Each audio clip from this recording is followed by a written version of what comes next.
Joseph Briscoe. I'm on the United negotiations for the Teamsters from San Francisco. So what's going on here today? We're protesting the slowness of United to give us the contract that we deserve for the aircraft mechanics and related at United Airlines. How long have you been negotiating? Since August, but they've been dragging their feet on some simple items that should be disposed of already. And there's a dwindling number of aircraft mechanics at United Airlines because the other airlines are paying more money, and we deserve our share too. Isn't United one of the biggest airlines in the country? Yes, but they're one of the lowest paid aircraft mechanics right now. So that's what we're complaining about, that we seem to be like a university for aircraft mechanics. They come here for a few years, they work, and then they leave to go to other places that pay more and have better benefits and better pensions. They're making big profits now, aren't they? Well, they don't want to share the profits. Right now they're dragging their feet because all they think we want is money. We need better health care, better pensions, better job security, scope. These are the things that they don't want to guarantee us. And it takes a long time to become a mechanic. I mean, right. Skill and training. I mean, there's a nationwide shortage of mechanics right now, and United's fighting amongst all the other airlines for the cream of the crop. But if you don't pay the best and have the best working conditions and benefits, then they're not going to come here, and they're going to get the lower tier. How do mechanics live in the Bay Area with the cost of housing and that kind of thing? It's difficult. The real problem nowadays is that we have mechanics that literally sleep in their cars because they can't afford to live here, and then they go home on the weekends, or they live in Sacramento or beyond, and they have to drive 2 or 3 hours to get to work every day.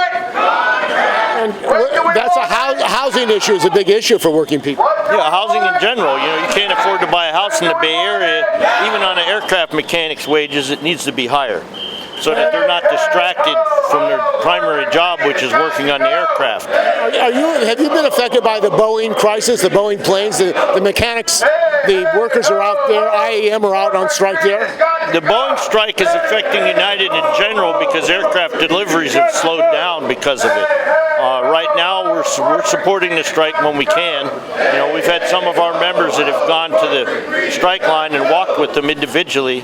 But they're fighting for similar issues: pensions, wages, benefits, safety on the job, outsourcing of work to overseas repair stations that may or may not have the protections that we have in the U.S.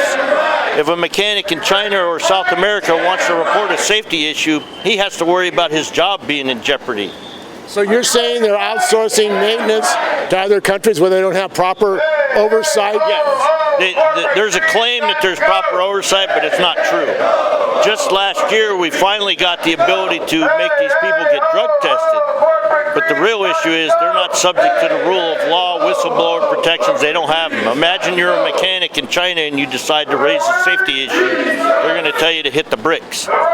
So here at least we have some protections. Why can't they pass a law saying that maintenance should be done for workers in the United States, the planes in the United States? The problem with passing a law to make the work be in the United States is both the Republicans and the Democrats are not in favor of that. They claim that they are, but they're not. If they were in favor of it, they would have fixed this problem a long time ago. Our critical infrastructure is being outsourced, not just aircraft maintenance, but computer chips, a lot of other things that we depend on. Medicines, most of our medicines are done overseas, but the aircraft maintenance portion of it is something that people don't see, but they may feel the effects of it someday because the aircraft might not be ready to go when they want to fly. And is there any survey of maintenance problems overseas versus what's here happening to the planes? There is surveys, and the FAA is aware of some of the issues, but again, it's hard to enforce them rules when they don't get the funding to have the inspectors in place to do their job. That's on purpose. Yes. They don't want to know? Yeah. Yeah, if they don't know, then it's not a problem. And OSHA, I mean, there are only less than 200 OSHA inspectors in the United States. I mean, at Boeing, a lot of workers were afraid of speaking up about health and safety. It sounds like a general system-wide industry, all industries. It's a cultural issue in the aviation community that the only groups that matter is the pilots and the flight attendants, the mechanics. If we raise safety issues, they acknowledge them, but then they don't do anything about them, and that's a problem. So, these executives apparently are not being wages that attract top talent. If you don't have top talent working on your aircraft, then they won't discover problems. It's a circle that creates itself, and it feeds off the corporate greed that They want to pay as little as possible for just enough. Instead of the best, they want just good enough. That's capitalism, though. And that's not going to work for us anymore. What about the flight attendants? They're still fighting for a contract? Flight attendants are still fighting. We have several of them out here today working with us. We've been supporting the AFA fight. They've been in negotiations going on 4 years now. 4 years. Similar problems. The group that spends the most time with the customers is being dragged through the mud. They should have already taken care of their contract. That's why they're supporting us, because they know that we're going to have to go through the same problems that they're going through, not getting a contract when it's due. I mean, it seems like they're just stalling. Are they waiting for Trump or waiting for a new president? I don't know what they're waiting for, because no matter who gets elected, we still have to get a contract. That's why we don't. The rank and file normally doesn't get involved in the political discussion, because our jobs are not dependent on who's in power. But it seems like that they don't care about the individual issues of workers unless it's election time, both sides. You think we need a labor party? Oh, I've always said that, but right now we're out here to talk about the wages and the benefits and the working conditions of the aircraft mechanics, which are subpar right now at United. We're behind the curve. Delta, Southwest, American, FedEx, UPS, they all pay more for their aircraft mechanics. So where do you think somebody's going to go to work? Guys that work here are looking to leave too. If the contract doesn't get signed soon, they're saying, hey, I can make more money overall going somewhere else. I say union, you say power. Union, power, union, power. Teamsters! I'm Downey Wisely. I'm with the Association of Flight Attendants, Local 11, representing United Flight Attendants. This is workers' fight. We're all in it together. We've never seen corporate greed taking over and trying to limit our ability to survive. I can't speak for the Teamsters, but we're working on the same contract from 5 years ago. We fall under the Railway Labor Act, and it's incredibly frustrating to see the airline at the most profitable it's ever been, and we just want our fair share. We all show up and do our job and do our work to make this a successful company, and we want to be paid our fair share. And how long have you been negotiating? Us? 3 years. Why? Why do you have to negotiate for 3 years for a contract? We're under the Railway Labor Act, and so we have a special provision, and by special I mean incredibly outdated provision from the federal government that says we must negotiate in a certain way. So our contracts never expire, they become amendable. We can never reach a general strike. We have to actually be released by the President of the United States to exercise our right to strike and enforce our power. And so in the interim, we go through the motions, and negotiations take how long they take. It must be pretty frustrating for members. It's frustrating as hell, especially when they want me to show up with a smile every day. And the stress for workers, airline workers and flight attendants, you've gone through a lot of problems with COVID. Why don't you talk about how that's affected the flight attendants? It's beyond changed our work environment. Passengers now feel empowered if they are frustrated, that they have some right to not listen to us on the airplane. We don't just serve a Diet Coke. We're there to be safety professionals and save your life. And if you are ever given an instruction, I assure you it's for a reason and for your safety. And they have become flamboyantly negative and reactive. And so we are all working at a heightened stress under inflation, with inflation rising, no raises. Our work rules are being stretched to the brink, meaning we are not getting adequate rest and being flown. So that's a health and safety issue. Absolutely, absolutely. Anytime you see a storm, which is happening exponentially more with climate change, that is impacting our operation in a way that the public cannot understand. But it means that we are definitely not getting our adequate rest and proper hotels in a timely manner, and I could go on and on. But absolutely, if we, at some point, it's the same as being drunk if you don't get enough rest. And so how do you expect someone to perform in an exceptional way? What is the FAA or OSHA doing about these issues? Aren't they supposed to be in charge?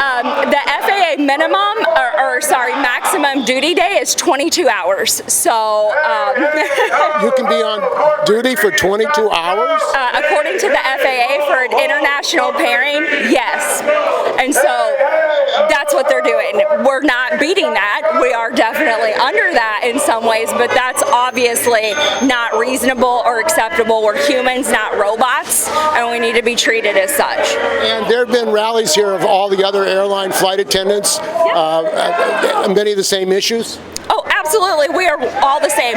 Any workers' fight is our fight. We are united together, and it may not look the same in one contract versus another, but it is absolutely greed and corporations and Wall Street versus the people of America. And if you're not in a labor union, I apologize, because you don't even have those protections. But it is all of us against Wall Street at this point, and we have to voice our power and go against the billionaires. And what is the Congress doing? Because it seems like these laws are weighted for the company. The fact that you've been negotiating 4 years and you can't even get it. Yeah, absolutely. The Railway Labor Act is from late 1800s or early 1900s, I forget now, whenever the economy looked very different and transportation looked very different. So it was a safety net so that we didn't shut down the globe, basically, but we know that that's not how the world operates anymore. And of course, we are absolutely advocating that they amend. You think it should be repealed? Possibly. There are pros and cons with everything, and so while it does have some benefits, it absolutely has some negatives as well. So I don't know what it looks like. I don't think it's, I refuse to accept cut it out. No, everything is complicated and nuanced, and trying to get Congress to agree on anything at this point is a feat in and of itself. So listening to this one little pain point when we have to fund our own flight pack, when we are up against airlines who have created their own pack, who have a ton of money to go lobbying against us, we're in a huge fight. And I understand Delta gave their employees, they're fighting the union, they're fighting your union, Absolutely. where you're trying to negotiate. Absolutely. And they offered to pay you when you're not on the plane. You only get paid when you're on the plane. Is that the rule? It's not even on the plane. That would actually be boarding. We do not get paid until the brakes are released from the airplane. So if we are on a delay, you're sitting there with us on board. My last flight I worked, we were delayed 3 hours and 45 minutes. The doors were not open. Passengers were stuck on there with us, and it kept increasing every 15 minutes. And we did not get paid a single minute of that time. And sure, Delta started offering it, but they don't have a contract. They can take that back anytime. Anything a Delta flight attendant has is because a unionized flight attendant fought like hell to get it in the first place. And in order to compete, they have to offer the same, but they don't have to continually offer it, and they can change. If they start losing money, they can take back some of their benefits. And has United offered that pay that Delta's offering to non-union workers? Absolutely not. Are we negotiating for it? And not only that, we are actually demanding, it's called ground time pay, because there are also times in between flights we're hanging out at the airport. They build trips where we are sitting at the airport for 4 hours. That's 4 hours we're away from our family, but we're not getting any money, and we can't do anything. So we are asking for that time to be included in pay as well. Any time that we are on duty, whether we are on an aircraft or not, should be paid activity. When you go to work and you clock in, you start getting paid, and we do not, and that's not right. And so the flight attendants are pretty angry at this point with what's going on? Yeah, mad as hell. Mad as hell. And are you going to have any united action with mechanics here? Absolutely. We do our own actions. We actually have a day of action at Willis Tower is our next planned event. It'll be on... Is that going to be? On the 17th. So, 17th. So we are going to where senior management lives and knocking on their front door so that they cannot hear, you hear us now, we'll keep saying it loud and proud. We're here, let's go. And what can people do to support you? Thank their flight attendants, tweet United that they need to come and bargain in good faith and pay us our worth, but tell them, because they listen to passengers way more than us. But also thank your flight attendants, listen to your flight attendants, lead with kindness. Mikey Alberton, mechanic for United. What are your demands? What are your issues? in the contract that needs to be fixed, like outsourcing, attendance policy where we get dinged for using our sick time now legitimate. You get punished for using your sick time? Yeah, if we get called in, you get points assessed for occurrences and all this stuff. We never used to happen, right? So, and also right now the company's farming out so much maintenance, it's unbelievable. Not only the third-party vendors in this country, but China and El Salvador and stuff. The oversight of that maintenance is done outside the United States. Is there any oversight?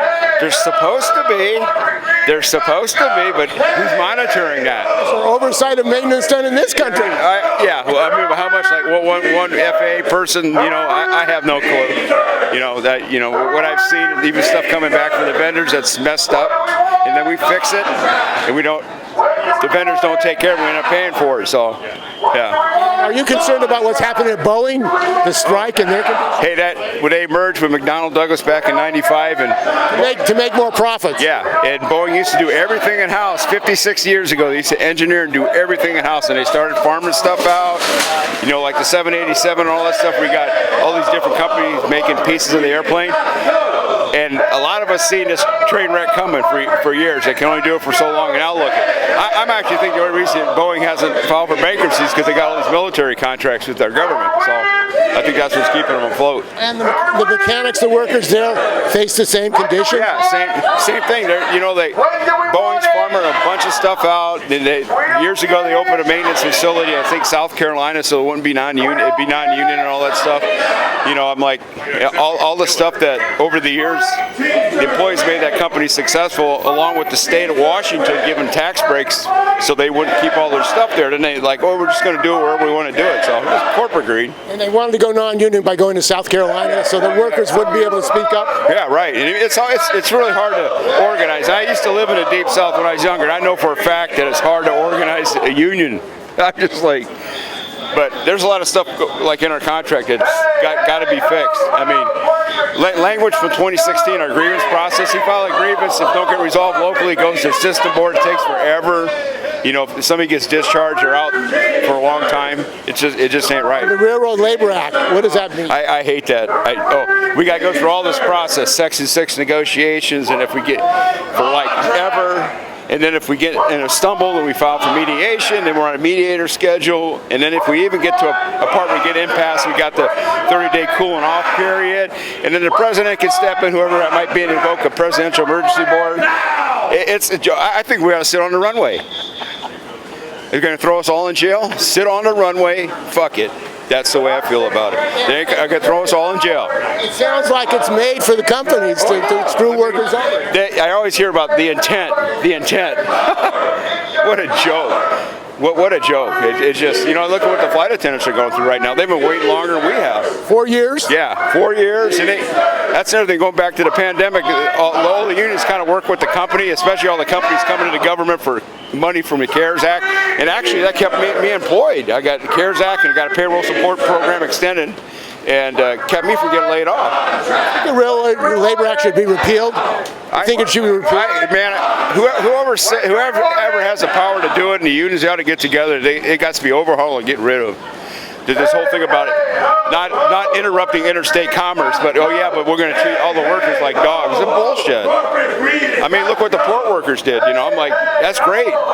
No products, and all these companies making all these mega profits the last 4 or 5 years and buying back stock and giving all their executives big bonuses. Isn't that capitalism? Yeah, shut it down.